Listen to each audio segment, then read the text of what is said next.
Humanity is in the twilight of its existence on the face of the earth. The rapture, the greatest event in human history, apart from Christ's first coming, is about to happen. The trumpet is about to sound. The bridegroom is already at the door. Christ is coming back, not for a disillusioned, defeated and defiled church, but for his glorious people, without spots or wrinkle. The message you are about to hear is to prepare you for the rapture, to reveal the mystery of the kingdom.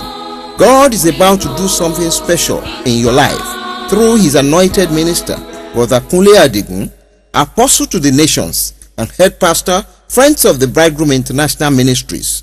We encourage you to gather your family together and your writing materials for this ministration of life. Shall we pray? Ẹ jẹ́ kí a gbàdúrà. Glorious Father in heaven, we thank you Bàbá wa ológo ní ọ̀run, a dúpẹ́ lọ́wọ́ yín. for this wonderful opportunity to minister your word. Fún àkókò ìyanu yìí láti jíṣẹ́ ìránṣẹ́ ọ̀rọ̀ yín. We ask, Lord, that by your Spirit, A béèrè lọ́wọ́ yín Olúwa pé nípa ẹ̀mí yín. you will take your word into every heart, Pé kí ẹ mú ọ̀rọ̀ yín lọ sínú ọkàn kankan, into every situation, sínú gbogbo ìṣẹ̀lẹ̀, into homes across this nation, sínú gbogbo àwọn ìdílé ní gbogbo orílẹ̀-èdè yìí, and even beyond this country. àti kọjá orílẹ̀-èdè yìí. In the mighty name of Ní Jesus, orúkọ ńlá Jésù. let this be a ministration of life. Ẹ jẹ́ kí iṣẹ́ ìránṣẹ́ yìí kó jẹ́ ti ìyè. Let it be a ministration of Ẹ grace. jẹ́ kó jẹ́ ti oore ọ̀fẹ́. Let it be a ministration of power. Ẹ jẹ́ kó jẹ́ ti agbára. Let your word Ẹ jẹ́ kí ọ̀rọ̀ yín change lives. kí ó yí ayé padà. In the mighty name of Ní Jesus. orúkọ ńlá Jésù. For the Bible says, Torí Bíbélì wípé he sent his word ó rán ọ̀rọ̀ rẹ̀, and it healed them. ó sì mú wọn lára dá. Let there be healings Ẹ jẹ́ kí ìwòsàn kó in ṣẹlẹ̀ every area of our lives gbogbo ìpele ayé wa by the power of your word. nípa agbára ọ̀rọ̀ rẹ̀. In the mighty name of Ní Jesus. orúkọ ńlá Jésù. And let your word remove every destruction Ẹ jẹ́ kí ọ̀rọ̀ yín mú gbogbo ìparun kúrò in our lives. nínú ayé wa. In the mighty name of Ní Jesus. orúkọ ńlá Jésù. Let there be correction. Ẹ jẹ́ kí àtúnṣe kó wà. Let there be rebuke. Ẹ jẹ́ kí ìbániwí kó Let there be ṣẹlẹ̀. instruction Ẹ jẹ́ kí àwọn ìkọ́nilẹ́kọ̀ọ́ wà by the power of your nípa word. agbára ọ̀rọ̀ In yín. the mighty name of Ní orúkọ Jesus. ńlá Jésù. Thank you, dear Lord. Ẹ ṣeun Olúwa. To you alone be all the glory. Tí yín ní gbogbo ògo láéláé. In Jesus' mighty name we Ní pray. orúkọ ńlá Jésù ní àgbàdúrà. Amen. Amen. I welcome you to this week's telecast of the Midnight Cry. Mo kí n kó àbọ̀ síbi ìpolongo igbe ọ̀gànjọ́ ti ọ̀sẹ̀ yìí. In the last 5 to 6 weeks, Ní bí ọ̀sẹ̀ 5 sí 6 sẹ́yìn, we have been hearing the happenings at the last Apostolic and Prophetic Watchmen's International Conference. a ti mú àwọn ọ̀rọ̀ ìwàásù èyí tí ó wáyé ní àkókò Apostolic and Prophetic Watchmen International Conference wá sí etí ìgbọ́yín láti bí ọ̀sẹ̀ 5 sí 6 sẹ́yìn. For the year 2013. Èyí tí a ó ṣe ní ọdún 2013. Our desire is to bring the Watchmen International Conference into your home. Òǹgbẹ́ngbẹ́ mi pé kí n lè mú Watchmen International Conference wá bá yín nínú ilé yín. So that you can be part of that wonderful event. Kí ẹ lè ṣe alábàápín nínú àwọn ìṣẹ̀lẹ̀ ìyanu yẹn. We appreciate all your phone calls, A mọ rírì gbogbo àwọn ìpè tí ẹ ti ń pè wá. all the text messages, Gbogbo àwọn ìwé tí ẹ ń kọ ránṣẹ́. and all the comments. Àti gbogbo àwọn ọ̀rọ̀ yín tí ẹ ń sọ I láti can tì wá assure lẹ́yìn. you we have passed them across to the right speakers. Mo sì fẹ́ fi dá yín lójú wípé a ti fi àwọn ọ̀rọ̀ yín ránṣẹ́ sí àwọn tí ó yẹ. Now, if Jesus tarries, Bí Jésù ò bá sì tí ì dé, we look forward to the 2014 Apostolic Conference. à ń fojú sọ́nà sí Apostolic Conference ti 2014. And I want you to begin to prepare yourself Mo sì ń fẹ́ kí ẹ bẹ̀rẹ̀ sí ní pèsè ara yín sílẹ̀ to join us. láti darapọ̀ mọ́ wa. Because what you saw in the last 5 days is a sample of what we all enjoyed in those days, 3 powerful days of conferencing. Torí pé àwọn ọ̀rọ̀ ìwàásù tẹ́ ti ń gbọ́ láti bí ọ̀sẹ̀ 5 sẹ́yìn, ó jẹ́ díẹ̀ lára àwọn ohun tí a máa ń gbádùn nínú àwọn ìpàdé ti àjọ ti àwọn ìránṣẹ́ Ọlọ́run àti àwọn èèyàn Ọlọ́run ọlọ́jọ́ mẹ́ta yẹn. It will still hold in Abeokuta. Yóò sì máa wáyé ní ìlú Abẹ́òkúta nínú ọdún 2014. It is also gratifying to note Ó jẹ́ ohun tó fún wa láyọ̀ láti mọ̀ that the Watchmen International Conference pé Watchmen International Conference also holds yearly ó sì máa ń lọ lọ́dọọdún pẹ̀lú in Oyo, ó ń wáyé ní Ọ̀yọ́, in Shagamu, ní Ṣàgámù and Ijebu-Ode. àti ní Ìjẹ̀bú-Òde. And only in the last few months, Ní bí oṣù mélòó sẹ́yìn yìí, the first session of it was held in Abidjan in Côte d'Ivoire. ó ní a ṣe àkọ́kọ́ irú rẹ̀ ní ìlú Abidjan ní Côte d'Ivoire. We look forward A sì ń fojú sọ́nà to presenting you with this program láti máa fi ètò ìtòyín létí where we share the heart of God for this hour níbi tí a ti ń pín ọkàn Ọlọ́run fún wákàtí yìí and what God has in store for His church àti ohun now. tí Ọlọ́run ní fún ìjọ rẹ̀ ní àkókò tiwa yìí. They are the present truth. Wọ́n jẹ́ òtítọ́ ti àkókò yìí. Hallelujah. Hallelujah. And topics that we deal with are provided straight from the throne. Àwọn àkórí tí a sì máa ń gbéyẹ̀wò nínú ìpàdé yẹn jẹ́ èyí tí Olúwa fi fún wa láti bí ìtẹ́ ògo wá. Glory be to God. Hallelujah. We will now go back A wá padà lọ to our series on the signs of a growing Christian. sí àwọn ẹ̀kọ́ tí a ti ń gbéyẹ̀wò lórí àwọn àmì Kírísítẹ́nì tí ó ń dàgbà. We have been dealing with this now for some months. A ti wà lórí rẹ̀ fún ọ̀pọ̀ oṣù báyìí. We just had a break A kàn dánu dúró díẹ̀ lórí rẹ̀ to hear the goings on at the Watchmen International Conference. láti mú èyí tó ń lọ nínú Watchmen International Conference wá sí etí ìgbọ̀nyín lórí afẹ́fẹ́. The first thing we saw Ohun àkọ́kọ́ tí a rí was that God desires us to grow. ó ní wípé òǹgbẹ Ọlọ́run ni wípé kí gbogbo wa kí a dàgbà. It is the will of God Ìfẹ́ Ọlọ́run ni for every Christian fún Kírísítẹ́nì kọ̀ọ̀kan to grow. láti dàgbà. 1 Peter chapter 2 verse 2 says, Pétérù kìíní orí kejì ẹsẹ̀ ìkejì wípé as newborn babes, bí ọmọ ọwọ́ titun desire the sincere milk of the ẹ word, máa pòǹgbẹ fún wàrà ti ẹ̀mí náà that ye may grow kí thereby. ẹ lè máa tipa bẹ́ẹ̀ dàgbà. So God wants us to grow. Ọlọ́run fẹ́ kí a dàgbà sókè. Hallelujah. Hallelujah. And we have also defined Christian growth. A sì ti ṣe àpèjúwe ìdàgbàsókè ti Kírísítẹ́nì. Christian growth is not biological growth. Ìdàgbàsókè ti Kírísítẹ́nì kì í ṣe ìdàgbàsókè tinú ara. It's not physical growth. Kì í ṣe ìdàgbàsókè inú ara. It's not psychological Kì í growth. ṣe ìdàgbàsókè ti ìmòye ọgbọ́n orí. It's not mental growth. Kì í ṣe ìmòye ti ọpọlọ. Christian growth Ìdàgbàsókè Kírísítẹ́nì. is actually defined as the strengthening of our spirit man. A ṣe àpèjúwe rẹ̀ gẹ́gẹ́ bí fífi okun kún ẹni tí inú wa. As we saw in the life of John the Baptist and the life of Jesus. Bí a ti rí inú ìgbé ayé Jòhánù onírìbọmi àti ìgbé ayé Jésù Olúwa wa. In Luke chapter 1 verse 80, Nínú ìwé Lúùkù orí kìíní ẹsẹ̀ ọgọ́rin. the Bible says about John the Baptist, Bíbélì sọ nípa Jòhánù onírìbọmi. and the child grew, Ó ní ọmọ náà sì dàgbà. waxed strong in the Ó sì spirit. ń lókun nínú ẹ̀mí. So God's definition of growth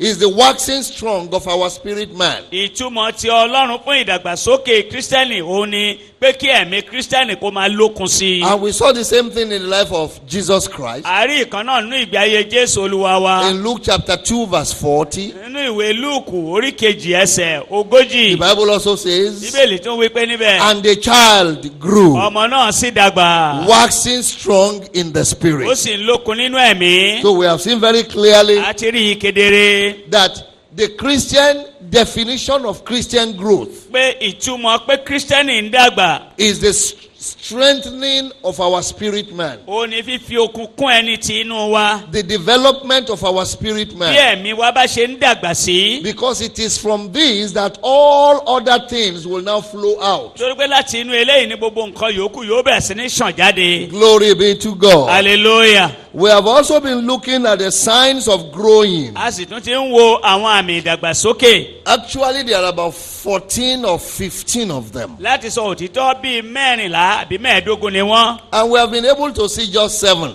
A sì ti wo méje up till date. títí di àkókò tá a dánu dúró. To recap Láti tún yẹ̀ wò. and to freshen our memories. Àti láti mú kí láti rán wa létí. Because of the 4, 5, 6 weeks break that we had. Nítorí bí ọ̀sẹ̀ márùn-ún àbí mẹ́fà ìjàbí dánu dúró lórí rẹ̀. I will just mention these 7 signs. Màá kàn dárúkọ àwọn àmì méje yìí ni. If you want to know the details of them, Bí o bá fẹ́ mọ ẹ̀kúnrẹ́rẹ́ wọn. please get in touch with the media pastor. Jọ̀wọ́ pé ẹni tí ó ń bójútó ìgbóhùnsáfẹ́fẹ́ wa. They will arrange with you how to send you the recorded messages. Wọ́n á lè ṣe ètò bí wọ́n ti máa fi àwọn ọ̀rọ̀ ìwàásù tá a ti rìkọ́ọ̀dù yìí tó yín lọ́wọ́. What are these 7 signs that we have seen so far? kí ni àwọn àmì méje yìí tí a ti rí títí dé ìsinsìnyí? 1.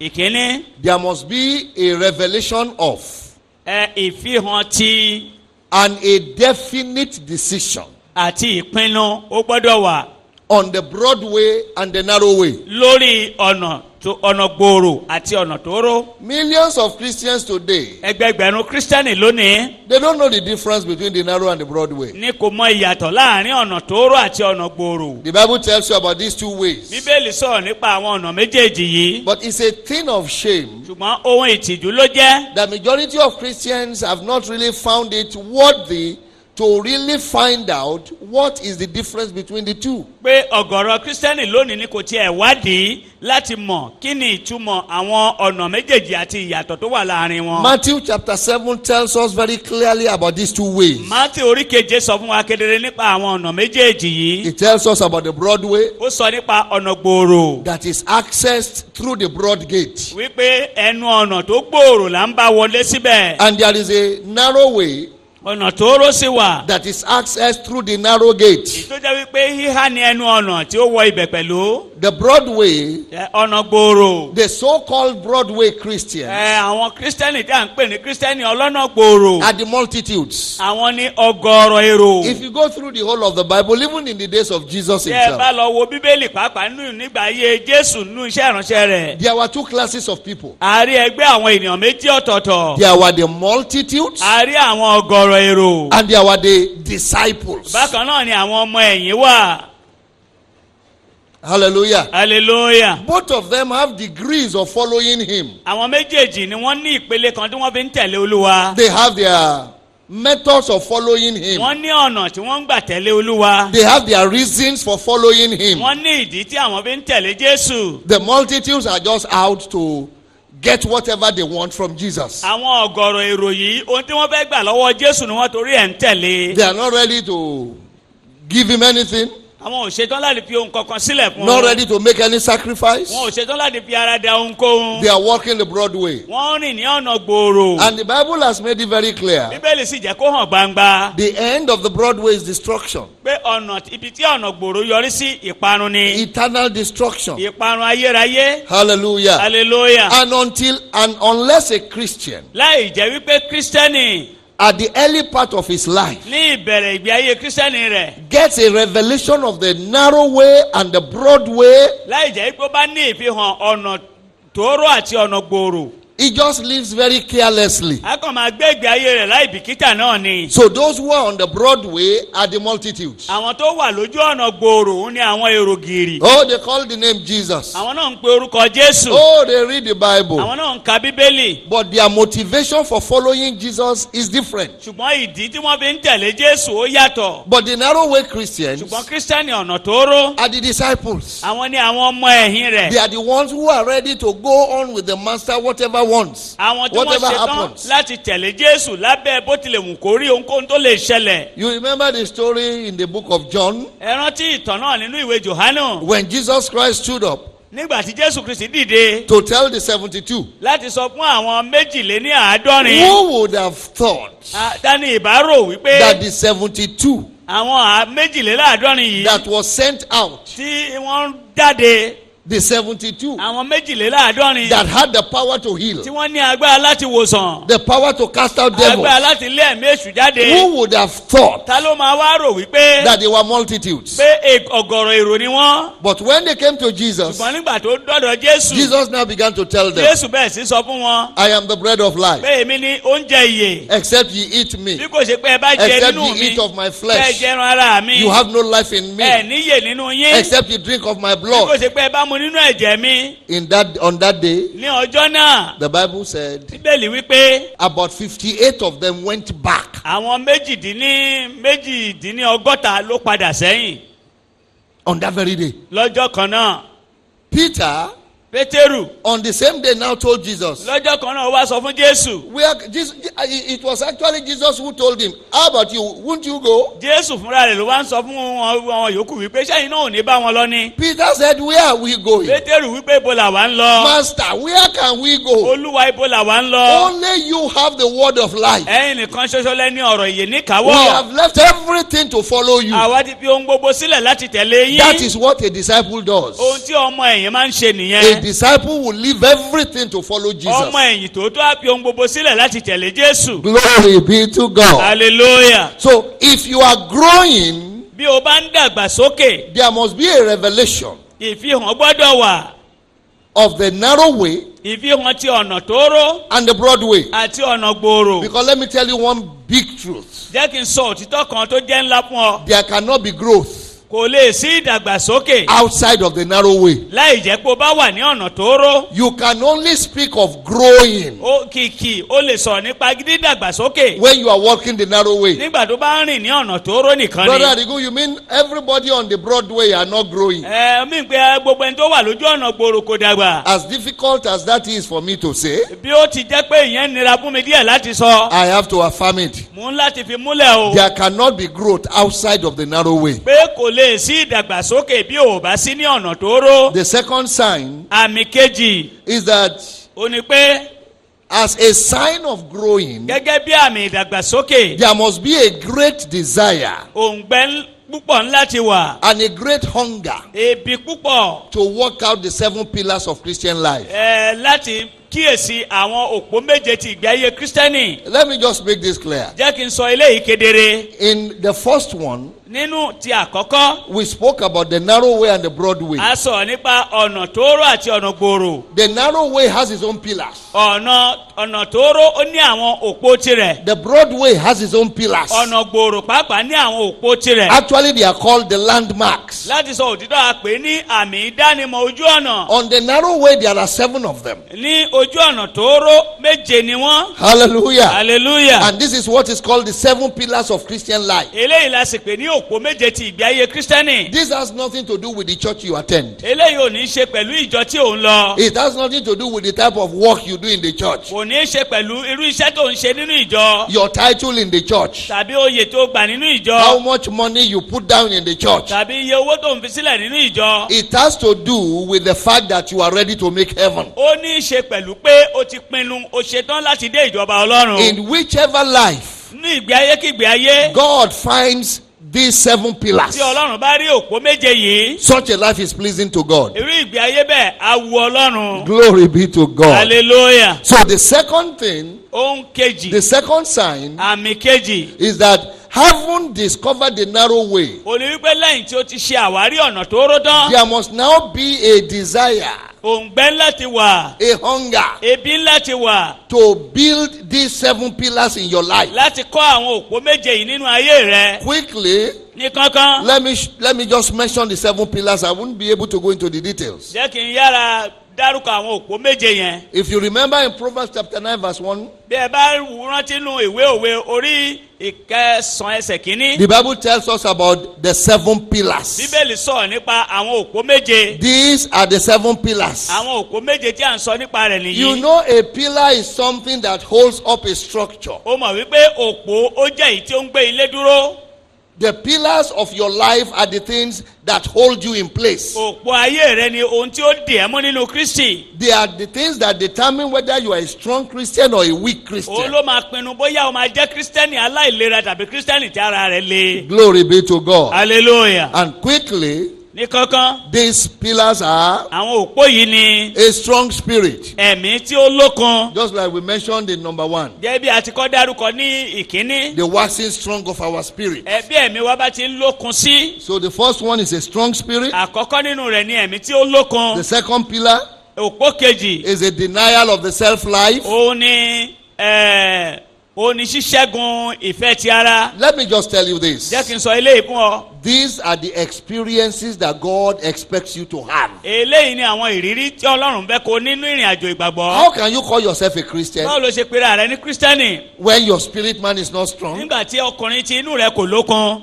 How can you call yourself a báwo ló Christian ṣe pera rẹ ní Kristẹni when the self-life is still very active active in your life. nígbà tí ìfẹ́ ti ara sì ń jẹ gàba lórí ayé rẹ. These are experiences that God expects every Christian to have. àwọn nǹkan tí ọlọ́run fẹ́ kí kírísítẹ́nì kọ̀ọ̀kan ní ìrírí rẹ̀ nìyí. You may be able to speak in 1,000,000 tongues. ó lè sọ̀rọ̀ ní ẹgbẹgbẹ̀rún èdè o. You may put down 2 million every month as ó tiẹ̀ tithes. ṣeéṣe kó máa gbé 2 million sílẹ̀ gẹ́gẹ́ bí táìtì rẹ lóṣooṣù. You may have the front seat in the church. ó tiẹ̀ lè jẹ́ pé àga rẹ iwájú ló wà nínú ìjọ. If these things are missing in your life, bí àwọn nǹkan wọ̀nyí kò bá sí nínú ayé rẹ. God is not happy with your Christian life. inú ọlọ́run kò dùn sí ìgbé ayé kírísítẹ́nì rẹ. Because it means that the pillars that is supposed to hold up your Christian life, nítorí ó túmọ̀ sí wípé òpó tó yẹ kó di ìgbé ayé kírísítẹ́nì rẹ mú they are not there. kò sí níbẹ̀. And let me tell you the result of jẹ́ this. kí n sọ àbájáde eléyìí. You become meat for the devil. ó wá di ìjẹ fún èṣù nìyẹn. Glory be to God. hallelujah. So the first one is the strong spirit. The second one is the denial of self. àkọ́kọ́ nínú rẹ̀ ó ní ẹ̀mí tó lókun. ìkejì ó ní sísẹ́ ìfẹ́ ti ara. The third pillar is the crucifying of the flesh. òpó kẹta ó ní kíkan ẹran ara mọ́ àgbélébùú. The crucifying of the flesh. kíkan ẹran ara mọ́ àgbélébùú. By the time I go through all these 7 pillars, nígbà tí n bá la gbogbo àwọn òpó méje yìí kọjá tán. you can take them into the Bible. ó lè gbé wọn lọ sínú bíbélì rẹ. These are express commands àwọn eléyìí jẹ́ àṣẹ pàtó. that God himself has given for the Christian. èyí tí ọlọ́run fúnra rẹ̀ ti pa fún kírísítẹ́nì. Crucify your flesh. pé kan ẹran ara rẹ mọ́ àgbélébùú. Mortify the deeds of the flesh. pé máa pa iṣẹ́ ti ara run. They are experiences that we ought to have. wọ́n jẹ́ ìrírí tí àwa pàpà gbọ́dọ̀ ní. Let me tell you something. jẹ́ kí n sọ nǹkan kan fún ọ. If you do not have these experiences, tí o bá ní ìrírí yìí. stop deceiving yourself. yé tanra rẹ jẹ. You are not on the way to heaven. o tí ì wà lójú ọ̀nà ìjọba You ọlọ́run. may be a strong member of the church. o lè jẹ́ ọmọ ìjọ tó You may fẹsẹ̀ be múlẹ̀ o. celebrated in your o church. lè jẹ́ tó ń gbé pọ́n nínú ìjọ You rẹ. may have very big titles. o tiẹ̀ lè ní oyè ńlá ipò ńlá nínú You ìjọ may be rẹ. a bishop. o lè jẹ́ bíṣọ́ọ̀bù. You may be an o archbishop. lè jẹ́ akíbíṣọ́ọ̀bù. You may be a prelate. o lè jẹ́ prímè. Whatever you think you are, ohunkóhun yòókù kó lè jẹ́. if you have not had these experiences in the Lord, bí o bá tí ì ní ìrírí nínú olúwa. you are not on the road to heaven. a jẹ́ wípé o tí ì sí lójú ọ̀nà ìjọba ọlọ́run. It's as simple as that. bó ṣe rí gangan nìyẹn o. Because they are the pillars that hold up your Christian torí life. pé àwọn òpó tó gbé ìgbé ayé kírísítẹ́nì rẹ dúró ni. When these pillars are there, nígbà táwọn òpó yìí bá wà níbẹ̀. you may be in London. o lè wà ní London. You may be in o America. lè wà ní Amẹ́ríkà. You may actually be in Iceland. o tiẹ̀ lè wà ní Ireland. Iceland. You may be in the galaxies. o lè wà ní àwọn ibi tó gbé ga lókè. You have a personal relationship with God. o ní ìbáṣepọ̀ tó ga tó jẹ́ tiẹ̀ pẹ̀lú ọlọ́run. Some of us thrive on the collective faith of the church. ẹlòmíràn ọ̀pọ̀lọpọ̀ nínú wa ló jẹ́ wípé ìgbàgbọ́ àpapọ̀ ti ìjọ la kàn fi ń gbéra. Take them away from the church. ẹ mú wọn kó nínú ìjọ. They can't stand. wọn ò lè dá dúró. Praise the Lord. hallelujah. And it is simply because these pillars have not been built in our torí lives. pé àti ìkọ́ àwọn òpó yìí nínú ayé wa ni. So the third one is the crucifixion of the flesh. ìkẹta ni kíkọ ẹran ara mọ́ àgbélébùú. The fourth one ìkẹrin is the denial of the world. òun ni ṣíṣe ayé. But Paul makes it clear. arákùnrin Paul ó sọ I have gbangba been crucified to the world. pé a ti kàn mí mọ́ àgbélébùú sí The ayé. world has been crucified to a me. ti kàn ayé mọ́ àgbélébùú sí mi. Simple. ó rọrùn. Your relationship with the world must be established. ìbáṣepọ̀ rẹ pẹ̀lú ayé a gbọ́dọ̀ mọ ibi tó gbé dé. There are so very many Christians today. àmọ́ ọ̀pọ̀lọpọ̀ kírísítánì ló wà lónìí. They are so worldly. wọ́n jẹ́ oníbàárẹ̀ ayé gidi. Even in the pulpit. àní níbi igi ìwàásù. And actually, let me tell you the truth. jẹ́ kí n sọ òtítọ́ fún ọ. The worldliness flows from the pulpit. ìbàárẹ̀ ayé yẹn ní ọ̀pọ̀lọpọ̀ ìgbà ibi igi ìwàásù ló tún ti ń lọ sínú ìjọ. We think like the people of the world à ń think. ronú bí àwọn èèyàn tinú ayé ti ń ronú. We talk like the people of the world à ń talk. sọ̀rọ̀ bí àwọn ènìyàn tinú ayé. We dress like the people of the world dress. à ń wọṣọ bí àwọn ènìyàn inú ayé ṣe ń Our wọṣọ. mentality is cosmic. ìrònú wa ó jẹ́ ti ayé yìí. Wow. Thank God for that powerful word from heaven. It is not possible to end this broadcast without giving you an opportunity to invite Christ into your life. He is the only one that can save you.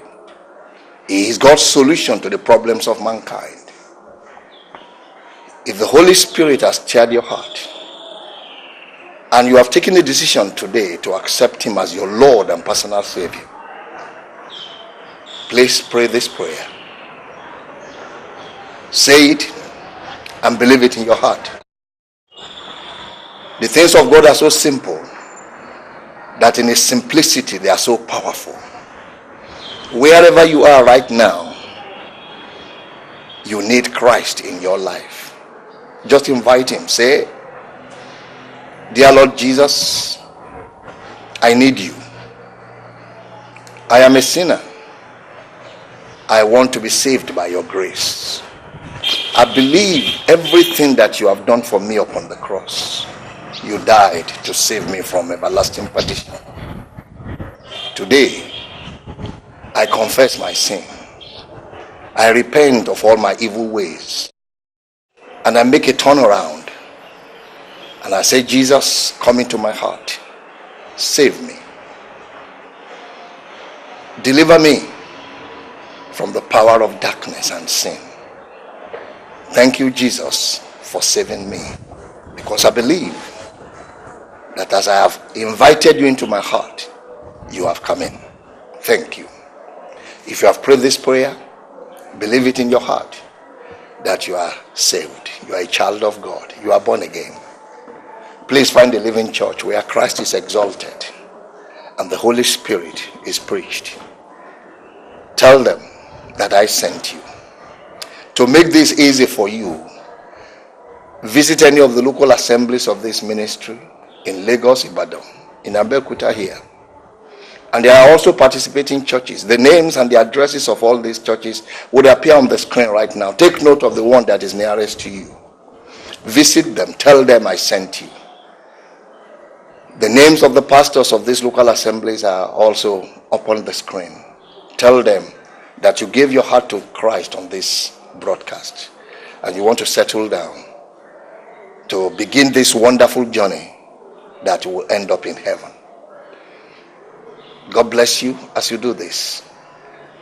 And I believe that I will be here next week speaking to you as the oracle of God. God bless you. In Jesus' wonderful name. Amen. In these the closing days of time, what joy the glorious hope upon, the sun of wondrous truth sublime. He shall reign, King of kings and Lord of lords. He's coming soon. He's coming soon. With joy we welcome his returning. It's been